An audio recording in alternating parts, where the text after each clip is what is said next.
फिर से जुट न पाई रे, बोझ भइल बा हमरे देहिया हमरे पर अब भाई रे।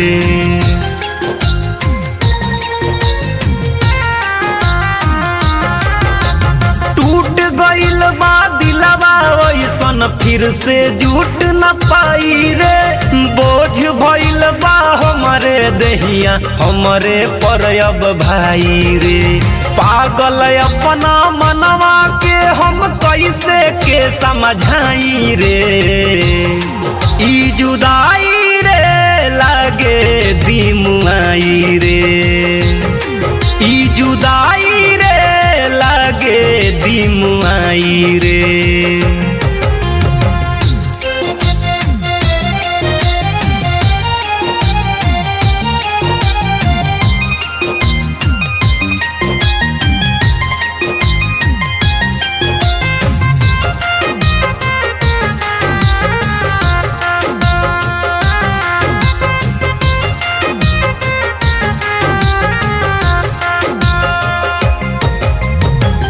हरदम हर पल हमारा से राख तारी दूरी, हम उनका के चाहिए बस ये बा मजबूरी।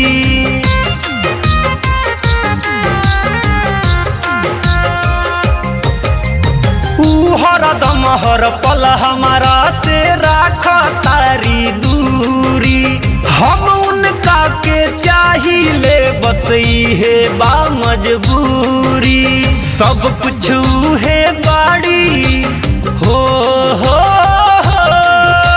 सब कुछ है बाड़ी कैसे उनका हम बिसराई रे, ई जुदाई रे लगे दिमुआई रे, ई जुदाई रे लगे दिमुआई रे।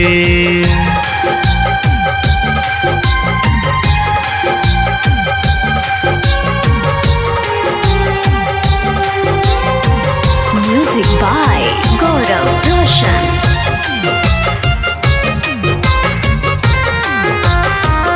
आप सुन रहे हैं अमित पटेल की आवाज में।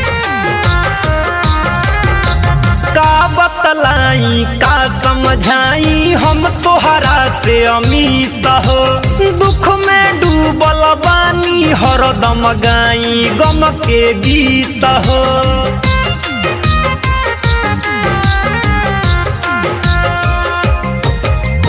का बतलाई का समझाई हम तोहरा से अमित हो, दुख में डूबल बानी हरदम गाई गम के गीत हो।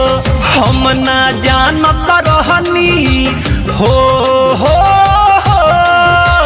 हम ना जानत रहनी की हो जाई है ऊ हरा जाई रे, ई जुदाई रे लगे दिमुआई रे, ई जुदाई रे लगे दिमुआई रे।